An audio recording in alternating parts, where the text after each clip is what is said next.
similarity of triangles. So here you will write here, two triangles are similar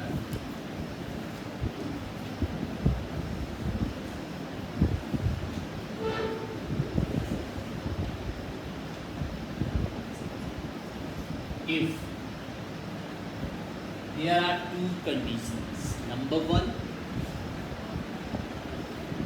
their corresponding angles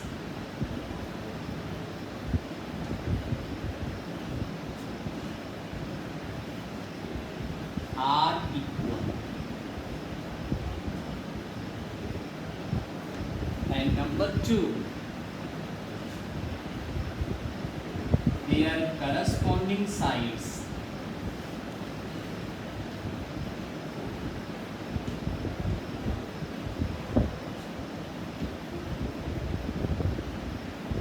in the same ratio. Same ratio means they are proportional. Means you can write this is proportional.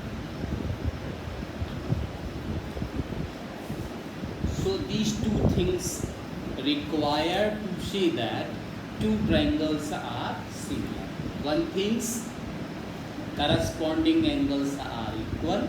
दोनों triangle में corresponding angle equal होने चाहिए.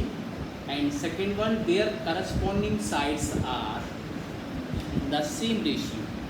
Means उनके जो side का ratio है वो proportional होना चाहिए, सेम रेशियो में होना चाहिए. सेम रेशियो का मतलब अगर फर्स्ट साइड से रेशियो का वैल्यू मान लीजिए कि 5/4 आ रहा है, तो फिर बेस साइड का भी रेशियो 5/4 ही आएगा और राइट साइड का जो रेशियो है वो भी 5/4 ही आएगा. तो उस केस में हम कह सकेंगे कि दोनों ट्रायंगल सिमिलर. ठीक है. नाउ मूविंग और next things here, basic proportionality theorem. Basic proportionality को शॉर्ट में BPTP कहते हैं और ये एग्जाम में कभी कभी इस तरह से आती है, state and prove basic proportionality theorem. और इसी थ्योरम को हम हेल्स थ्योरम के नाम से भी जानते हैं. So the statement of the theorem is, if a line is drawn parallel to one side of a triangle to the intersect other two sides in the distinct point. Distinct point का मतलब अलग अलग point पर. The other two sides are divided in the same ratio. ये हमें prove करना है. तो किस तरह से प्रूव करेंगे, आइए चलते हैं. सबसे पहले स्टेटमेंट में क्या गिवन है वो हम यहाँ पे लिखेंगे. ठीक है. तो चलिए, गिवन सबसे पहले,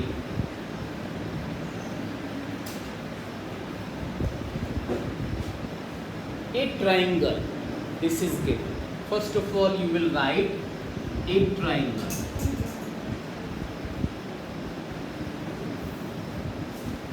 Okay, and the name of triangle you can take any one, like that ABCD, PQR, DEF, as you like, as you wish. So let us, this is triangle ABC. Okay, a triangle ABC. Now, to prove what is requirement, prove क्या करना है. कोई भी theorem हो तो आपको यहाँ पे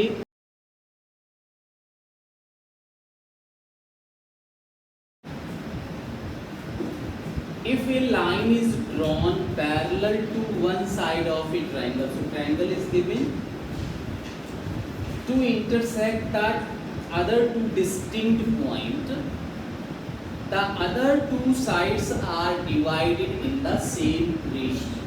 So let us first of all, we will draw a triangle as you see, just like that. इस तरह से हमने एक triangle बनाया.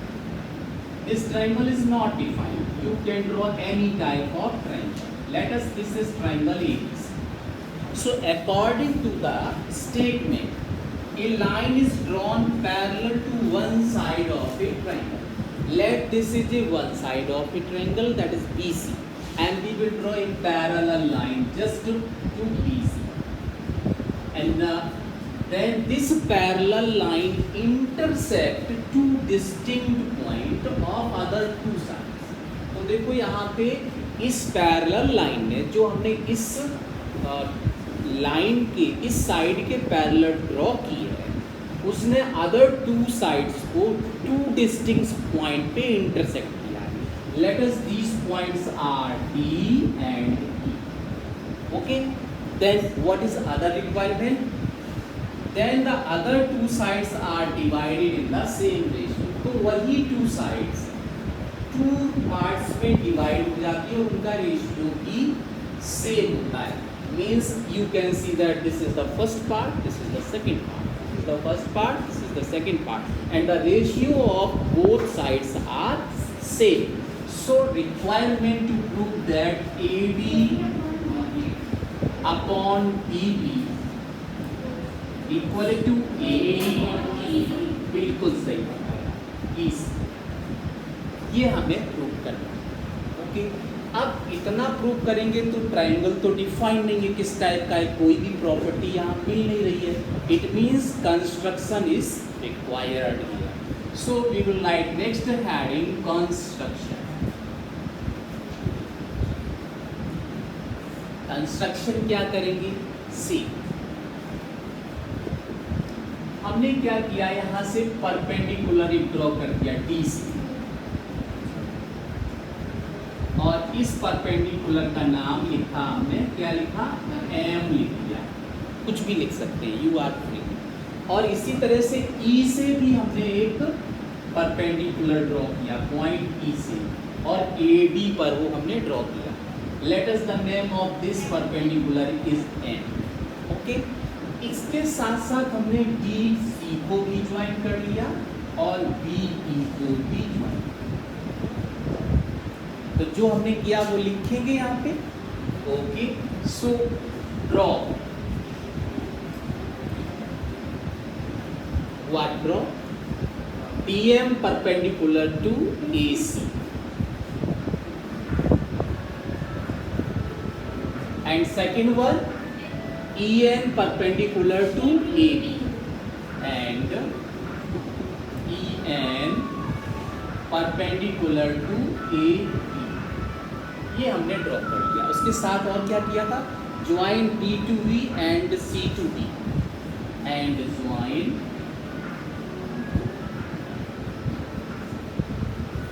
BE and CD. ये कंस्ट्रक्शन भी कंप्लीट हो. अब चलते हैं proof. Next heading is, so what we will prove here. क्या है, कैसे स्टार्ट करेंगे?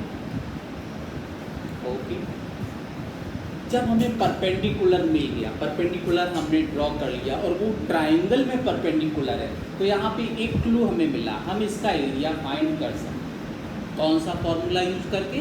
Base into height. Perpendicular height मिला हुआ है, परपेंडिकुलर का मतलब है कि आपको हाइट मिली हुई है, तो आप यहाँ एक फॉर्मूला यूज कर सकते हैं. तो आप लिखेंगे इन ट्राइंगल, बहुत ध्यान से देखना, बहुत आसान थ्योरम है, आप स्टेप बाय स्टेप देखिए, याद करने की जरूरत नहीं पड़ेगी. Try to understand. In triangle ADE, okay, in triangle ADE we can write here area of triangle ADE. केवल ट्राइंगल ना लिखें, ADE लिखने से काम चल जाएगा. तो यहाँ पे लिखेंगे ADE equal to, formula is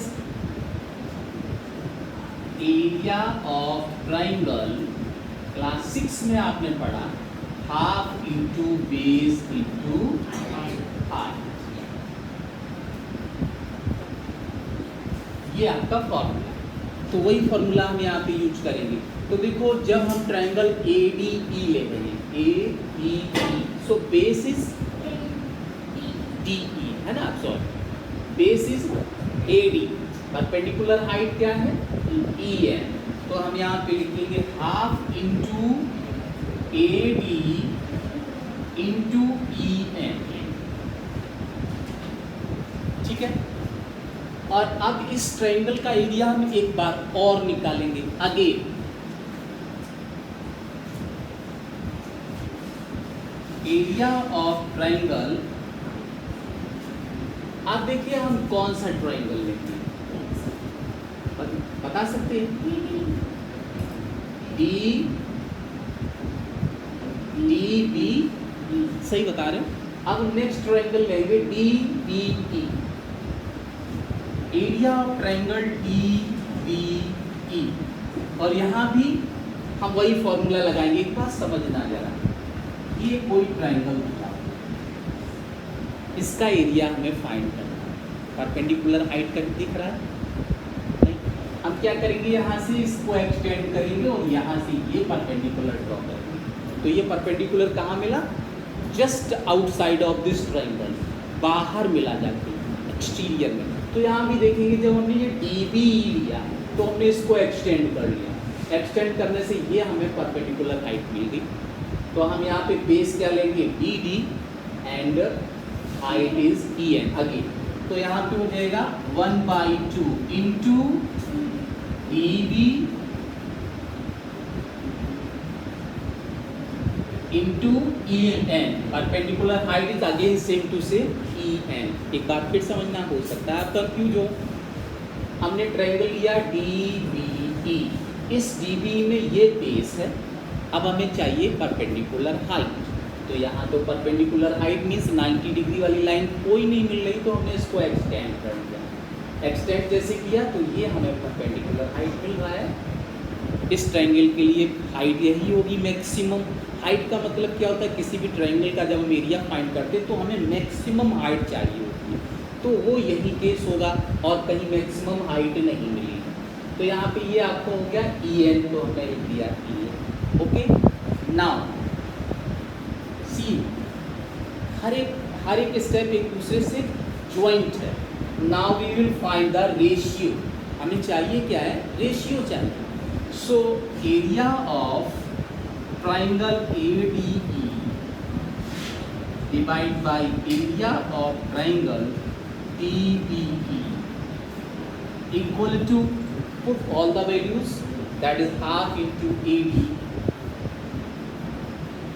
into EN and divide by half into DB into EN. Something is cancelled out here. 1/2 and 1/2 cancel out, EN and EN is cancelled out. So you will get it is only AD by DB. And let us, this is the equation number 1. ये आपका हो गया area ADE divide by area of triangle DB. Okay, this is the equation number 1. Any doubt here? I think that no doubt here, because you will find the area of first triangle ADE and area of second triangle. After that you will find the ratio. So something is cancelled out. You will get the first equation. Now we will move to right hand side in the same triangle. अब हम right hand पे आ जाएंगे इस तरह। अभी हमने सिर्फ base क्या लिया था, AD और DB. After that we will take the base AE and EC. Okay. So dear, we will write just like that. In triangle ADE again. हम फिर से यही ट्रायंगल लें। In triangle ADE and now find the area. Area of triangle ADE equal to, once again, this is the base and the perpendicular height is EN. So you will write 1/2 into base is AE and into DM, and again area of triangle EBC, otherwise BCE, area of triangle BCE। और यहाँ पे फिर वही case होगा, आपको perpendicular height नहीं मिली, तो perpendicular height के लिए क्या आगे जाना है, एक्सटेंड किया, ये परपेंडिकुलर हाइट के लिए, तो बेस होगा ये हाइट, तो आपका हो जाएगा area of triangle B C E equal to half into E C, okay, into D M, height is same. And once again you will find the ratio because our things is the required things is only ratio. So now area of ADE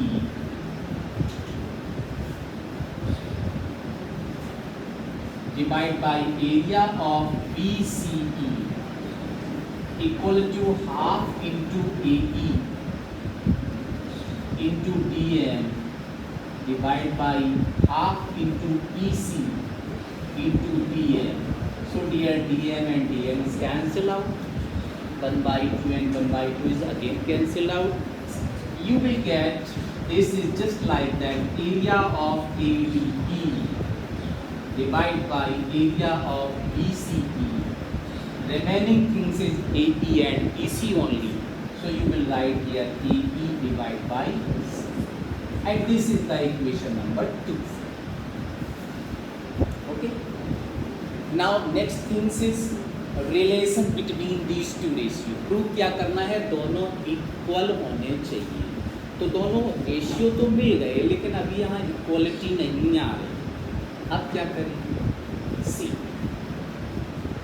in only these two triangles, triangle DBE and triangle DCE. यहाँ पे देखिए, अच्छा यहाँ पे देखिए हमने triangle का नाम कुछ गलत लिखा है क्या, यहाँ पे क्या लिखा था DBE और यहाँ पे हमें लिखना चाहिए था DCE. इसको थोड़ा करेक्ट करिए, यहाँ पे क्या हो जाएगा CDE कर सकते हैं, CDE यहाँ पे कर लीजिए.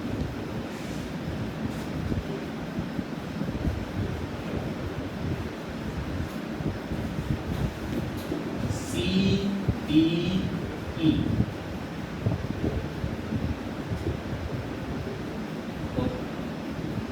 So dear, in first triangle, this is triangle number 1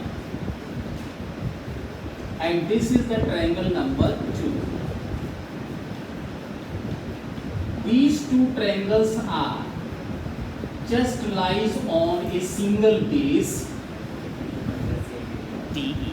दोनों ही ट्रायंगल BC पर DE पर है देखिएगा, और ये वाला ट्रायंगल भी, दोनों ट्रायंगल का बेस यहाँ पे क्या है DE, और दोनों ही ट्रायंगल दो पैरेलल्स के बीच में भी है. क्लास 9th में एक थ्योरम है, if two triangles are lies between two parallels and on the same base then area of both triangles are equal. उस केस में दोनों ट्रायंगल का एरिया सेम होगा. तो वही चीज़ हम यहाँ पे लिखने वाले, हम लिखेंगे now triangle DBE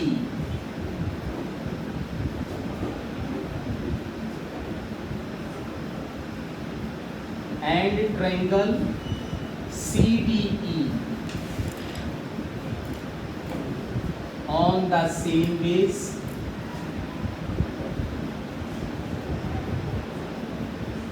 and between the same parallel.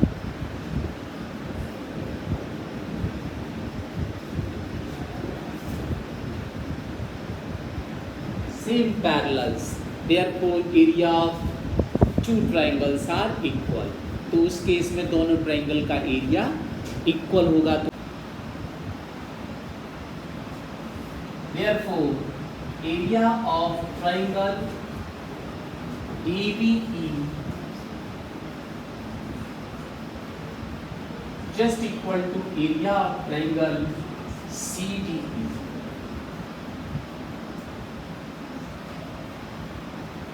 ये इक्वेशन नंबर हमारे पास आ गया थर्ड. अब अगर आप देखिए यहाँ पे फर्स्ट इक्वेशन नंबर 1 में यहाँ पे क्या लिखा है DBE लिखा है, और इक्वेशन नंबर 2 में क्या लिखा है CDE, और वहाँ पे क्या लिखा है DB and CD are equal. अगर हम वहाँ पे CDE की जगह ये जो CD लिखा है उसकी जगह पे यहाँ DBE लिख दें तो क्या हो जाएगा AD अपॉन DB, और यहाँ भी क्या है AD अपॉन DB, दोनों सेम ही तो हो जाएंगे, ये और ये दोनों सेम हो जाएंगे। तो अगर ये वैल्यू दोनों का सेम है तो हम क्या करेंगे, ये वैल्यू उठा के यहाँ पे पुट करेंगे। तो इतना सब करने की जरूरत नहीं, हम सिंपली लिखेंगे from equation 1, 2 and 3, after that our result, from equation 1, 2 and 3।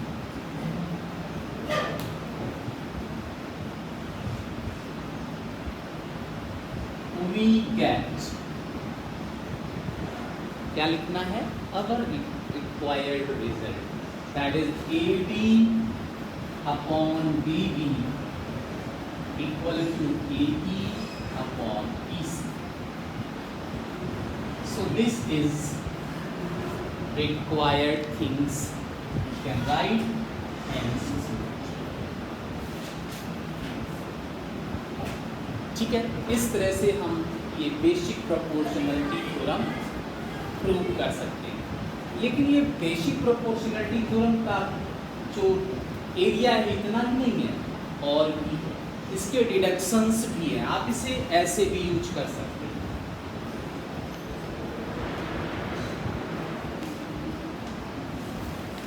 क्या डिडक्शंस हैं आप ध्यान से समझना।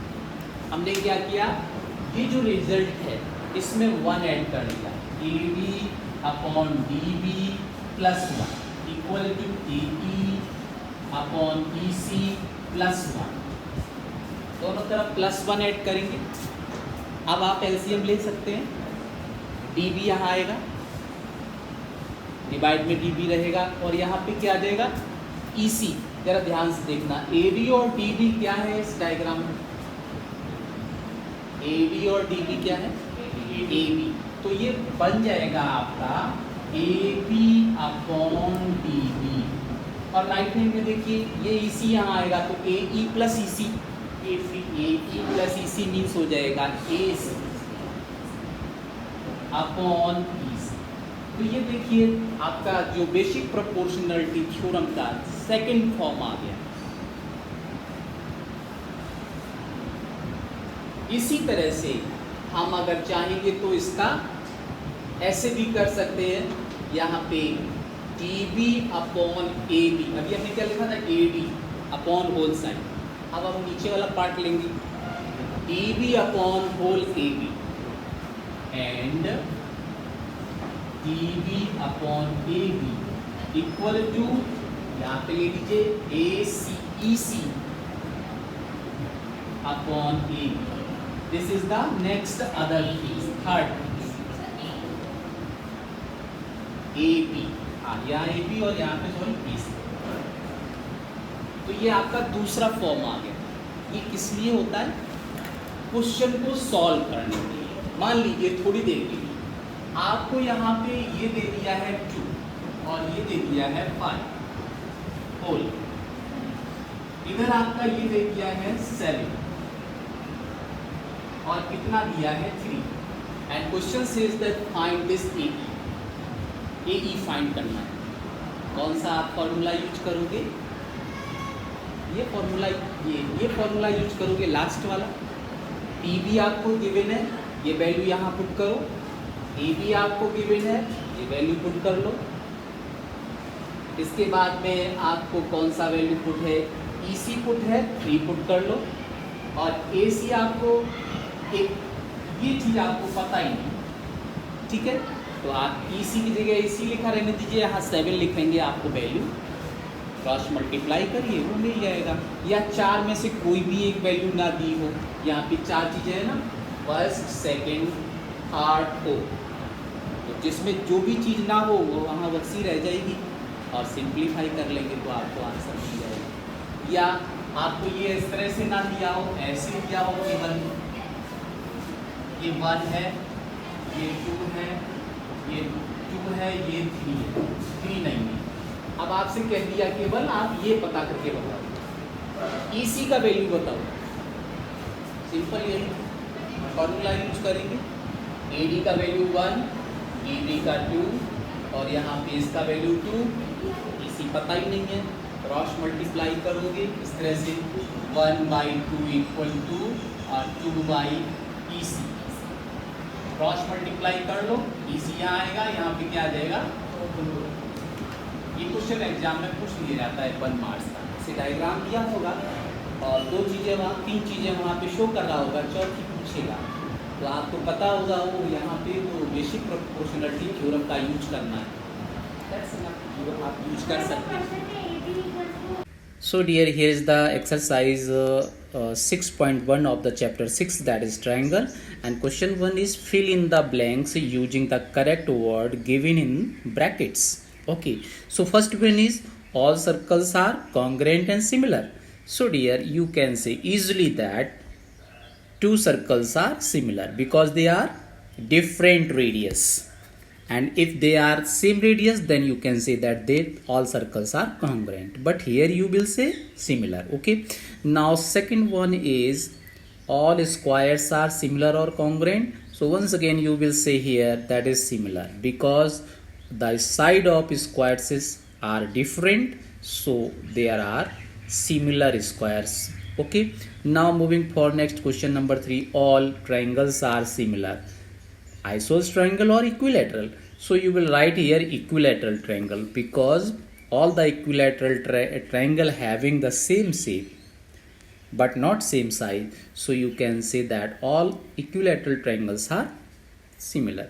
Now two polygons of same number of sides are similar if their corresponding angles are equal or proportional. So you will write here equal and their corresponding sides are always proportional. Okay, so in the first one you will fill here equal,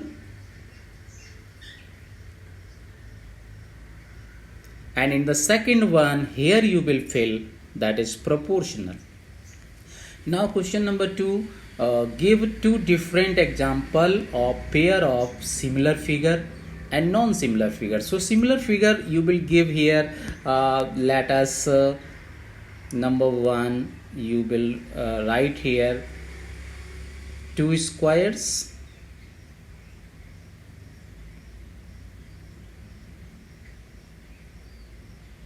number 2 coins of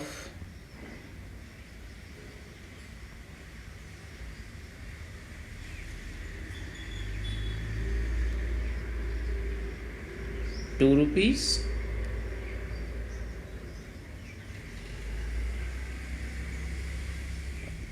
Okay, and in the same way you can give here non-similar figure, means you can write first one is square and rectangle,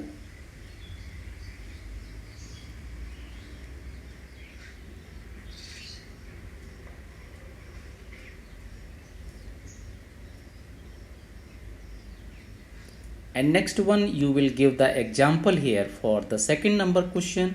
You can write here that is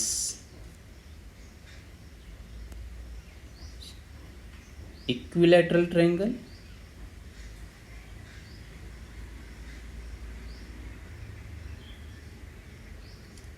and isosceles triangle.